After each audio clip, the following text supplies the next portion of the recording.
What happens when a nation refuses to bend and a superpower threatens force? We're watching something extraordinary unfold. Nigeria, Africa's most populous country and largest economy, is standing firm against what President Trump has called a potential vicious military response. Now, let me be very clear about what's actually happening here, because the mainstream narrative misses the deeper currents at play. This isn't just another diplomatic spat or Twitter exchange.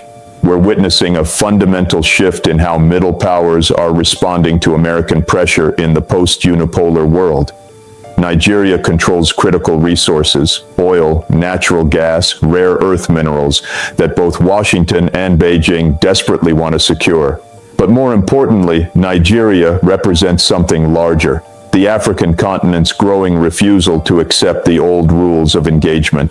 For decades, threats of military intervention were enough to bring governments into line. Not anymore. What we're seeing is the erosion of American coercive power, not through military defeat, but through the simple act of defiance by nations that have calculated they have more to lose by submitting than by standing firm.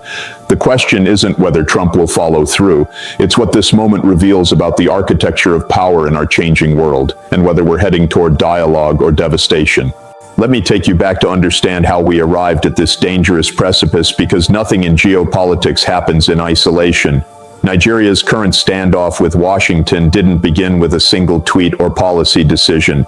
This is the culmination of decades of accumulated grievances, broken promises, and a fundamental misreading by American policymakers of how the world has changed beneath their feet. You see, when I travel to Lagos or Abuja, when I sit down with Nigerian economists, civil society leaders, and yes, government officials, what strikes me most profoundly is not anti-American sentiment, though that certainly exists, but rather a deep sense of disappointment. Disappointment that the partnership they were promised never materialized. Disappointment that despite being told democracy and free markets would bring prosperity, what they got instead was structural adjustment programs that gutted their social services, trade deals that favored American corporations over Nigerian workers, and a security partnership that seemed far more interested in establishing military bases than actually addressing the terrorism that plagued their northern regions. Now, Trump's threat of what he termed a vicious military response didn't emerge from nowhere. It came after Nigeria made a series of decisions that Washington found intolerable. First, there was Nigeria's deepening economic cooperation with China. We're not talking about small-scale trade here. We're talking about massive infrastructure investments, railways, ports, refineries, telecommunications networks, the kind of transformative projects that Nigeria had been asking Western partners to fund for generations. When those partners said no or attached conditions that would have required Nigeria to surrender sovereignty over key economic decisions, China stepped in with a different model. Now, you can criticize aspects of Chinese investment strategy all you want, and there are legitimate concerns about debt sustainability and labor practices, but here's what you cannot deny. China built things, real tangible infrastructure that Nigerians can see and use. Compare that to decades of World Bank reports and USAID feasibility studies that never translated into actual development. Then came Nigeria's position on global energy markets. As Europe scrambled to replace Russian gas after the Ukraine conflict, Nigeria found itself in an unexpectedly powerful position. They have massive natural gas reserves, some of the largest in the world, and suddenly they were being courted by European nations desperate for supply. But Nigeria did something that infuriated Washington. They refused to simply step in as a replacement for Russian supply at terms favorable to the West. Instead, they began negotiating hard. They wanted technology transfers. They wanted joint ventures where Nigerian companies held majority stakes. They wanted commitments on climate finance that would help them transition their own economy. In other words, they saw the desperation of Western nations and decided to leverage it for their own development priorities. This is what sovereignty looks like in practice, and Washington was not prepared for it. But perhaps most significantly, Nigeria began to chart an independent course on international diplomacy. When the United Nations voted on resolutions condemning Russia's actions in Ukraine, Nigeria abstained. Not because they supported the invasion. Nigerian officials were quite clear in their opposition to violations of territorial integrity, but because they saw the hypocrisy in Western demands. How could the same nations that had invaded Iraq on false pretenses, that had destroyed Libya despite promising only a no-fly zone, that had enabled decades of Israeli occupation of Palestinian territories, suddenly claim the moral high ground on territorial sovereignty? This abstention wasn't anti-Western as much as it was pro-consistency. It was Nigeria saying, we will not be your automatic vote at the UN anymore. We will evaluate each situation on its merits based on our national interests and our principles, not based on pressure from Washington or Brussels. This independent stance extended to Africa more broadly. Nigeria, as a regional powerhouse, began working with South Africa, Kenya, and Ethiopia to articulate a distinctly African position on global affairs. They rejected the premise that they had to choose between the United States and China, between the West and Russia. They argued for what they called strategic autonomy, the right to maintain relationships with multiple powers and to choose their partners on different issues based on what served African development. This was deeply threatening to a Washington that had grown accustomed to a world where you were either with us or against us, where neutrality was treated as hostility. Now, the specific trigger for Trump's threat, and this is where things get particularly concerning, appears to have been Nigeria's announcement that they would begin accepting payment for oil exports in currencies other than the dollar. Let me explain why this matters so profoundly. The dominance of the dollar in international trade, particularly in energy markets, is one of the fundamental pillars of American power. It allows the United States to run massive trade deficits without facing the currency crises that would cripple other nations. It gives Washington enormous leverage through the threat of being cut off from dollar-denominated financial systems. When countries start trading oil in yuan and rupees in their own currencies, it chips away at this edifice of dollar hegemony. Nigeria's move was coordinated with similar initiatives by Saudi Arabia, by the UAE, by Brazil. This isn't just one country going rogue. This is a coordinated effort by major commodity exporters to diversify away from dollar dependence. Trump's response was characteristically blunt. In a statement that shocked even seasoned diplomats, he suggested that any nation that betrays the dollar might face consequences, and he specifically mentioned military options as being on the table for Nigeria. The use of the word vicious in subsequent remarks left little to interpretation. This wasn't diplomatic posturing. This was a threat of violence in response to an economic decision. Think about that for a moment. We're talking about the potential use of military force not to respond to an attack, not to prevent a humanitarian catastrophe, but to compel a sovereign nation to use a particular currency in their international trade. This is economic imperialism backed by the threat of bombs and missiles. The Nigerian response has been remarkably sophisticated. Rather than engaging in the kind of inflammatory rhetoric that would give Washington a pretext for action, Nigerian President Bola Tinubu gave a measured but firm address to the nation. He emphasized that Nigeria sought partnership, not confrontation, but would not be intimidated into abandoning policies designed to benefit the Nigerian people. He reminded the world that Nigeria had never attacked another nation, had always been a force for peacekeeping in Africa, and had fought alongside Western allies against terrorism. But he was equally clear, Nigeria's economic sovereignty was not negotiable. The decision on what currencies to accept for Nigerian resources would be made in Abuja, not in Washington.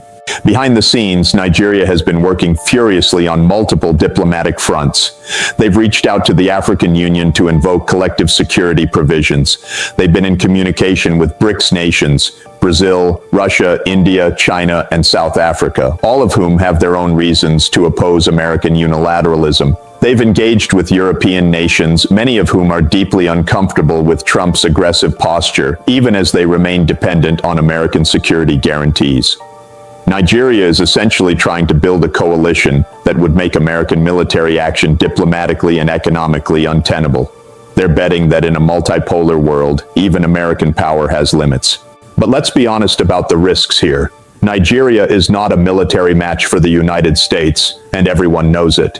If Washington decided to launch strikes, say targeting oil infrastructure or government buildings, Nigeria could not prevent it through military means. What they can do is make such an action politically costly. They can ensure that it would be seen globally not as a legitimate use of force, but as naked aggression designed to enforce economic domination. They can work to ensure that such action would accelerate rather than prevent the decline of American influence in Africa and the global South more broadly. This is asymmetric resistance, using diplomatic and political tools to raise the costs of military action to a level that even a hawkish American administration might find unacceptable. The situation is further complicated by the internal dynamics within Nigeria itself. This is not a politically unified country facing an external threat with a single voice. Nigeria is deeply divided along ethnic, religious, and regional lines. The predominantly Muslim North has different economic interests and international alignments than the largely Christian South. The oil-producing Niger Delta has its own grievances against the federal government in Abuja. There are separatist movements, insurgencies, and a long history of military coups. American intelligence agencies are certainly aware of these fault lines, and there are real concerns in Nigeria that Washington might seek to exploit them, either by supporting opposition groups or by backing regional fragmentation. This is the playbook that's been used before, in Libya, in Syria, in Sudan. When you can't get a government to comply, you work to replace it or fracture the country entirely. Nigerian civil society has been remarkably vocal in this crisis. I've been reading statements from Nigerian academics, journalists, and activists, and there's a palpable sense that this is a defining moment for the nation.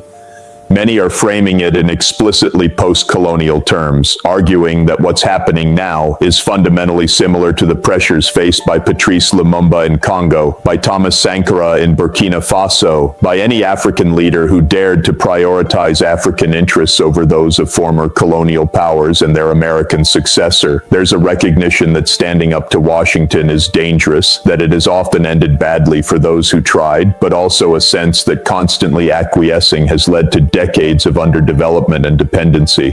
The question they're asking themselves is profound. Is it better to accept permanent subordination in exchange for avoiding immediate conflict, or to risk confrontation in pursuit of genuine sovereignty? This brings me to what I think is the deeper issue at stake here, something that goes far beyond Nigeria or even Africa. What we're witnessing is the death throes of an international order based on American primacy. For roughly 3 decades after the Cold War ended, the United States enjoyed unparalleled power. There was no nation or bloc of nations that could effectively constrain American action. Washington could invade countries, impose sanctions, determine the terms of international trade, all with minimal consequences. That era is ending, not because America has suddenly become weak in absolute terms, but because the rest of the world has grown stronger and more assertive. China's economy is now comparable to America's in purchasing power terms. India is rising. Brazil, Indonesia, and Nigeria itself represent enormous markets and populations that cannot simply be dictated to anymore. What makes this transition so dangerous is that declining hegemons have historically been the most likely to resort to military force. Think about Britain in the early 20th century, watching its empire fragment and its economic primacy challenged by Germany and the United States. Think about how those tensions contributed to the catastrophe of World War I. There's a real risk that America, rather than managing its decline gracefully and transitioning to a role as first among equals in a multipolar world, will instead lash out militarily to try to maintain dominance. Trump's threat against Nigeria might be seen in this light, not as a rational strategic calculation, but as an emotional reaction to the loss of automatic deference that American presidents had come to expect. The economic dimensions of this confrontation cannot be overstated. Nigeria is not just another African country. It has a population of over 200 million people, making it more populous than Russia, more than twice the population of Germany. It's a young population with a median age in the 20s. This is a massive consumer market that will only grow in importance over the coming decades. It's also blessed with extraordinary natural resources, not just oil and gas, but also solid minerals, agricultural potential, and a strategic location as a gateway to West African markets of another 100 million people. American corporations have billions invested in Nigeria. A serious confrontation would put all of that at risk. And if Nigeria successfully resists American pressure, it sets a precedent for other countries. If Nigeria can choose its own currency arrangements, why not Indonesia? Why not Vietnam? Why not Mexico? There's also a military strategic dimension that often gets overlooked.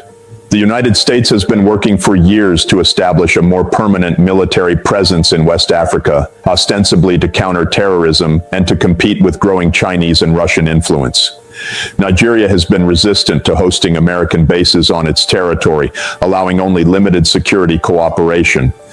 Part of what's driving American frustration is the recognition that without Nigerian cooperation, any broader American military strategy for the region becomes much more difficult. Nigeria's location, its military capacity, the largest in West Africa, and its diplomatic influence make it an essential partner. But partnership requires mutual respect and mutual benefit, something American policymakers seem to have forgotten how to offer. Let me address the terrorism issue directly because it's often used to justify American intervention in Nigeria and the broader Sahel region. Yes, Nigeria faces serious security challenges from Boko Haram and its offshoots, from banditry and kidnapping, from intercommunal violence exacerbated by climate change and resource scarcity. But Nigerian security officials will tell you quite candidly that American counter-terrorism assistance has been of limited value. The intelligence sharing is selective and often serves American rather than Nigerian priorities. The training programs are disconnected from the realities Nigerian soldiers face on the ground, and the American insistence on applying a purely military solution to what are fundamentally political and economic problems, lack of development, lack of opportunity, lack of governance in the northern regions, has, if anything, made the situation worse. What Nigeria needs is sustained investment in education, infrastructure, and economic opportunity in its most marginalized regions. What it's gotten instead is drones and special forces operations that often alienate local populations. The climate dimension of this crisis is also crucial and rarely discussed. Nigeria is extraordinarily vulnerable to climate change. Rising sea levels threaten Lagos and other coastal cities. Desertification is pushing herders south into conflict with farmers. Extreme weather events are becoming more frequent and more severe. Nigeria is trying to develop its fossil fuel resources to fund the economic transformation that would allow it to adapt to these challenges and eventually transition to cleaner energy. But Western nations, having built their own prosperity on fossil fuels, are now demanding that Nigeria essentially skip that stage of development and move directly to renewable energy, without providing anything close to the financial and technological support that would make that feasible. So when Western leaders lecture Nigeria about climate responsibility while simultaneously threatening them over currency choices, the hypocrisy is breathtaking. Nigeria is trying to chart a pragmatic course, use resource revenues now to build resilience and fund development while gradually transitioning to a more sustainable model. But they're being told they must choose between poverty and climate action, which is no choice at all. I want to come back to Trump's specific threat and what vicious military action might entail, because this is not abstract. We're potentially talking about airstrikes, about special operations raids, about cyber attacks on Nigerian infrastructure. The playbook exists because it's been used before. Limited strikes designed to punish without occupying, to demonstrate power without starting a prolonged war. The problem is that such actions are never as clean or limited as their planners imagine. Strikes miss targets and kill civilians. Infrastructure attacks have cascading effects on populations, and the political consequences are entirely unpredictable. American action against Nigeria could trigger a broader crisis across West Africa. It could lead to attacks on American citizens and interests across the continent. It could push Nigeria decisively into the arms of China and Russia, exactly the outcome Washington claims to want to prevent. This is the madness of trying to solve political problems through military means. There's also the question of legality and precedent. What legal basis would the United States have for attacking Nigeria? There's no UN Security Council resolution authorizing force. Nigeria has not attacked the United States or any American ally. They've made an economic decision about currency arrangements. If that becomes grounds for military action, then we've essentially abandoned any pretense of international law. Every country would be on notice that their economic sovereignty exists only at the sufferance of Washington and can be revoked at any moment through violence. This would be the international order reduced to pure might makes right, which is ultimately unsustainable because it would drive every nation to seek security through their own military capacity or through alliances specifically designed to counter American power. Let me talk about what I think should happen, what a rational American policy would look like. First, Washington needs to acknowledge that Nigeria and other nations have legitimate interests that don't always align with American preferences. That's normal in international relations. It's not betrayal or aggression. It's sovereignty. Second, if America wants Nigeria to remain oriented toward the West, the way to achieve that is through positive inducements, not threats. Offer Nigeria the kind of development partnership it's been asking for. Invest in Nigerian infrastructure. Facilitate technology transfers. Support Nigerian businesses and entrepreneurs. Make the relationship with America more attractive than the relationship with China, not through military threats, but through genuine partnership. Third, on the dollar issue specifically, recognize that currency diversification is going to happen whether we like it or not. The question is whether it happens gradually and orderly, or whether American resistance accelerates it and makes it more chaotic. Except that in a multipolar world, there will be multiple reserve currencies and multiple payment systems. That's not the end of American prosperity. It's an adjustment to new realities.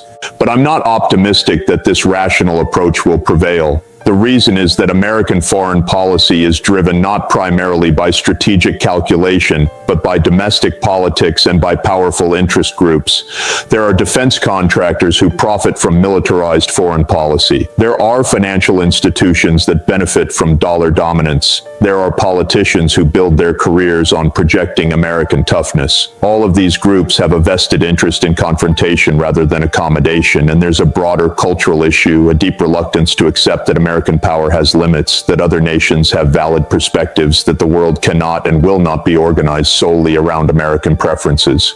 This cultural resistance to multipolarity is perhaps the biggest obstacle to a peaceful transition to a more balanced international system. So, where does this leave us? We have Nigeria determined to maintain its sovereignty over economic decisions. We have an American administration threatening violence to enforce its preferences. We have a world watching to see whether American power can still compel compliance, or whether we've reached a tipping point where even threats of military force are insufficient to prevent nations from pursuing independent policies. The next few weeks and months are genuinely dangerous. There are so many ways this could escalate, so many possibilities for miscalculation. A Nigerian oil facility gets sabotaged and fingers point at American intelligence. An American citizen in Nigeria gets kidnapped or attacked, providing a pretext for retaliation. A Nigerian military exercise gets misinterpreted as preparation for some action that triggers an American response. These are the kinds of accidents that can spiral into larger conflicts, especially when trust is absent and both sides are operating under worst-case assumptions about the other's intentions. What gives me some measure of hope is the sheer absurdity of what's being proposed. The idea that the United States would go to war with Nigeria over currency arrangements is so obviously disproportionate, so clearly counterproductive, that one hopes calmer heads will prevail. There are still adults in Washington, still people in the Pentagon and State Department who understand that military force is not a Swiss Army knife that can solve every problem. There are still members of Congress who would ask hard questions about any proposed military action. There are still American business leaders who would recognize that a conflict with Nigeria would be economically catastrophic for American interests in Africa. So perhaps the threat itself is the strategy. Make the threat credible enough that Nigeria backs down, but never actually intend to follow through. The problem with that approach is that if Nigeria calls the bluff, what then? Either you back down and your threats become meaningless, or you follow through and start a conflict you never really wanted. This is ultimately about what kind of world we want to live in. Do we want a world where might makes right, where the strong can dictate terms to the weak through threats of violence? Or do we want a world governed by rules and norms, where even small countries have rights that must be respected, where disputes are resolved through dialogue and negotiation rather than coercion? The uncomfortable truth is that the United States has often claimed to support the latter while practicing the former. We've said we believe in sovereignty and self-determination, but we've intervened when countries made choices we didn't like. We've said we support democracy, but we've backed coups against democratically elected governments that weren't sufficiently pro-American. This gap between rhetoric and reality has corroded American credibility, particularly in the global South, where the memories of intervention and exploitation remain fresh. Nigeria's situation is a test case for whether that's changing, whether we're moving toward a more genuinely equitable international order, or whether we're just going to see the same old patterns play out again. Will Nigeria be allowed to chart its own course, or will it be forced to submit through threats or violence? Will other African nations stand with Nigeria, or will fear of American power lead them to stay silent? Will European nations, will Asian nations, will Latin American nations speak up for principles of sovereignty and non-interference, or will they calculate that their own interests are best served by acquiescing to American action? These are the questions that will define the international order for decades to come, and they're being answered right now in real time. I want to end by saying something about our own responsibilities as Americans. We cannot simply be spectators to these events. This is being done in our name, with our tax dollars, by leaders we elect. If we find this course of action wrong, if we believe that threatening war over currency arrangements is immoral and counterproductive, then we have an obligation to speak up. Contact your representatives, support organizations working for a more peaceful and just foreign policy, push back against the militaristic assumptions that dominate our political discourse. Recognize that American security is not enhanced by making the world fear us, but by making the world respect us, and respect cannot be compelled through force. It must be earned through actions that demonstrate genuine commitment to mutual benefit and shared prosperity. Nigeria is not our enemy. The Nigerian people are not our enemies. They're human beings trying to build better lives for themselves and their children, just like we are. Their success is not a threat to us, it's something we should welcome and support. That's the mentality shift that's desperately needed, and without it, I fear we're headed for a confrontation that will benefit no one and harm everyone involved.